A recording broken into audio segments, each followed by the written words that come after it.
Pendidikan Agama Kristen SMP kelas 8. Bab 13. Memilih untuk bersyukur.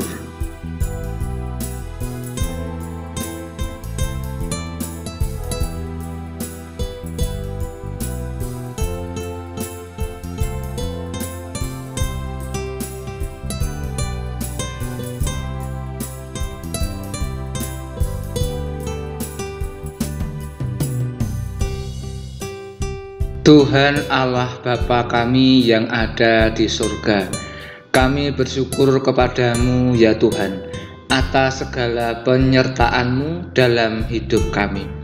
Engkau mengaruniakan kepada kami berbagai berkat, kesehatan, kekuatan, waktu, pemeliharaan, dan hidup ini sepenuhnya. Bimbinglah kami ya Tuhan, agar kami memahami kehendak firman-Mu, sehingga kami mampu menjalani hidup ini dengan penuh syukur. Di dalam nama Tuhan Yesus kami berdoa. Amin.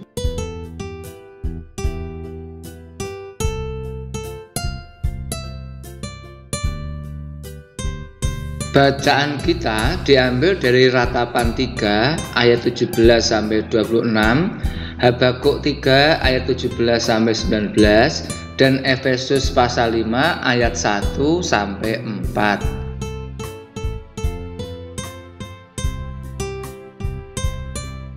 Sebelum lebih lanjut, jangan lupa tekan like, subscribe, tekan lonceng, dan share.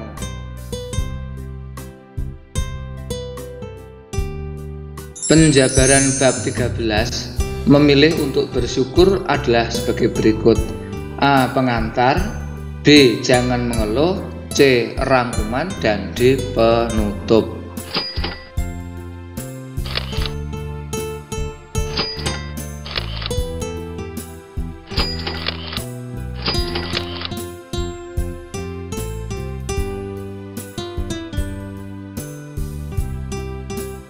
Dalam pelajaran sebelumnya, kita sudah memahami bahwa bersyukur bukanlah sekedar bersikap pasrah, melainkan suatu tindakan aktif. Pada pelajaran kali ini, kita akan terus memahami bersyukur sebagai tindakan aktif, karena dikaitkan dengan pilihan untuk bersyukur dan bukan malah mengeluh.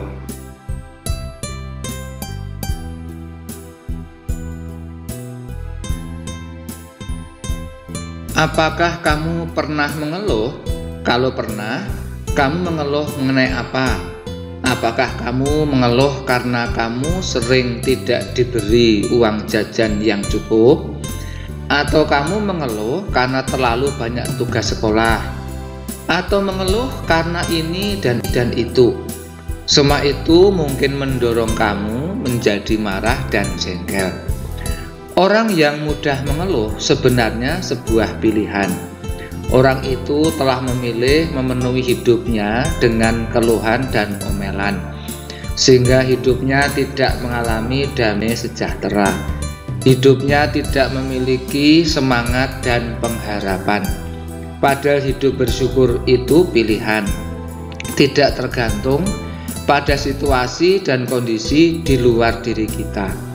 Dalam keadaan susah dan berat pun, kita harus bersyukur dan jangan mudah mengeluh. Harus tegar dan kuat. Dalam pelajaran kali ini, kita dapat melihat pada keteladanan Nabi Yeremia dan Nabi Habakuk. Mereka berdua adalah contoh orang-orang yang dapat tetap bersyukur dan tidak mengeluh sekalipun tengah mengalami kesusahan.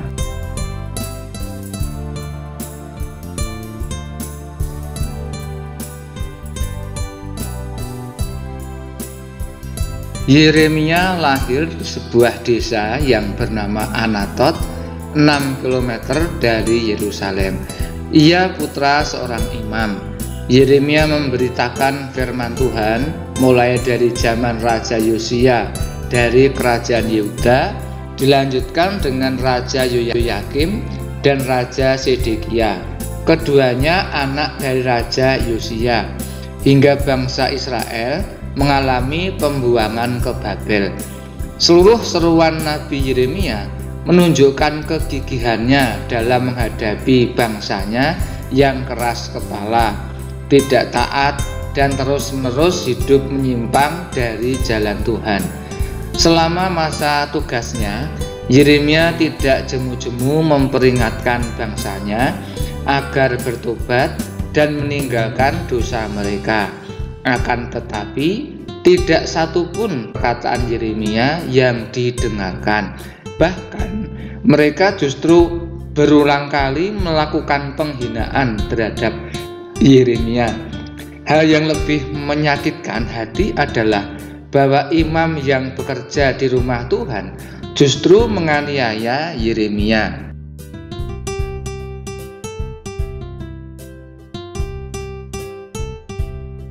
Akan tetapi, apakah Yeremia meratapi hidupnya dan menyesal? Hal itu tidak dilakukan oleh Yeremia.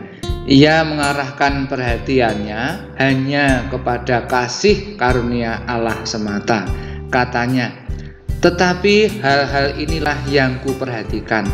Oleh sebab itu aku akan berharap, tak berkesudahan kasih setia Tuhan, tak habis-habisnya rahmat-Nya, selalu baru tiap pagi, besar kesetiaanmu." Ratapan 3 ayat 21-23. Karena itu, Yeremia pun tetap dapat bersyukur.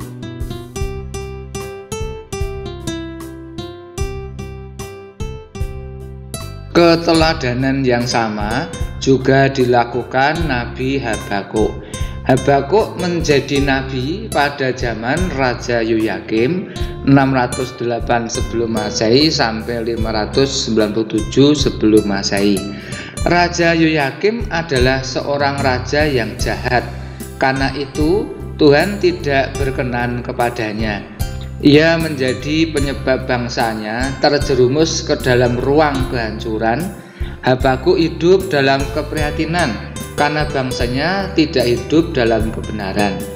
Kelakuan mereka penuh kejahatan, ketidakadilan, pemberontakan, dan berbagai pelanggaran hukum lainnya. Telah berulang kali mereka diminta untuk bertobat dan meninggalkan dosa-dosa mereka, tetapi mereka tidak menghiraukannya. Tetapi Habakuk tidak putus asa atau kehilangan sukacita. Imannya kepada Tuhan tidak goyah. Ia tetap bisa menyatakan rasa syukur, katanya. Sekalipun pohon ara tidak berbunga, pohon anggur tidak berbuah, hasil pohon zaitun mengecewakan, sekalipun ladang-ladang tidak menghasilkan bahan makanan, kambing domba terhalau dari kurungan, dan tidak ada lembu sapi dalam kandang.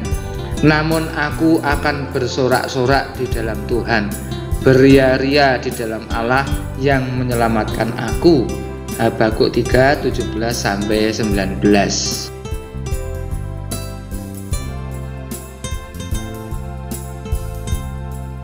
Hidup bersyukur tidak tergantung pada situasi dan kondisi di luar diri kita.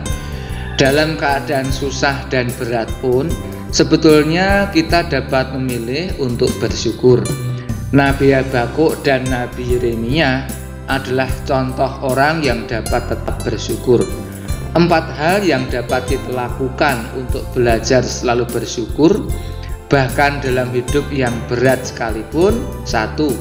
Fokuskan pikiran pada kasih dan karunia Tuhan. Lihat sekeliling kita, selalu ada hal yang bisa kita syukuri. 2. Jangan mengeluh. Buanglah kata-kata negatif dari mulutmu. Sebaliknya, selalu ucapkan kata-kata yang positif yang membangun semangat. Kata-kata yang kita ucapkan besar sekali pengaruhnya pada hati kita. 3. Lakukan hal-hal yang baik dan berguna bagi orang lain.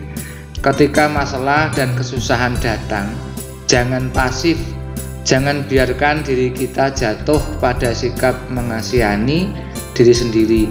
Ketika kita berbuat kebaikan pada orang lain, kita bisa merasakan kegembiraan. 4. Membuat catatan harian tentang hal-hal yang kita syukuri dari hari ke hari.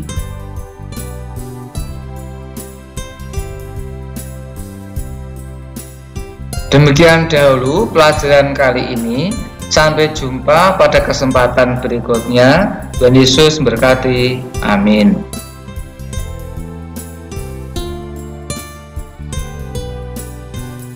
Untuk mengakhiri pelajaran, mari kita ucapkan doa Bapa kami bersama-sama.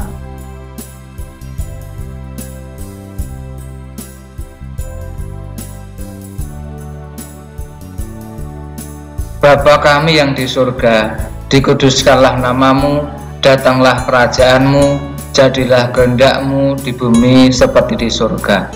Berikanlah kami pada hari ini makanan kami yang secukupnya, dan ampunilah kami akan kesalahan kami, seperti kami juga mengampuni orang yang bersalah kepada kami. Dan janganlah membawa kami ke dalam pencobaan, tetapi lepaskanlah kami daripada yang jahat. Karena Engkaulah yang mempunyai kerajaan dan kuasa dan kemuliaan sampai selama-lamanya. Amin.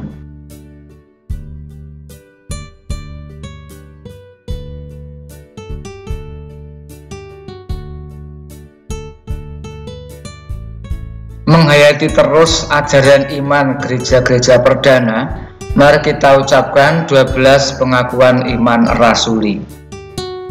1. Aku percaya pada Allah Bapa yang Maha Kuasa, Khalik langit dan bumi. 2. Dan kepada Yesus Kristus, Anak yang tunggal Tuhan kita. 3. Yang dikandung daripada Roh Kudus, lahir dari anak darah Maria.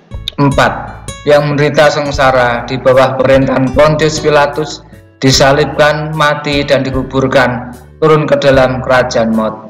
5. Pada hari yang ketiga bangkit pula dari antara orang mati. 6. Naik ke surga, duduk sebelah kanan Allah Bapa yang Maha Kuasa. 7. Dan akan datang dari sana untuk menghakimi orang yang hidup dan yang mati. 8. Aku percaya pada Roh Kudus.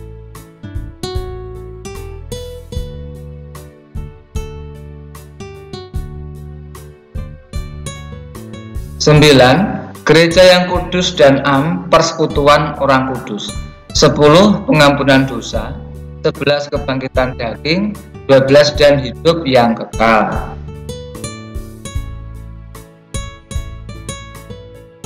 Sekali lagi, jangan lupa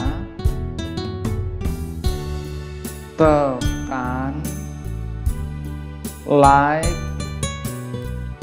subscribe, tekan lonceng,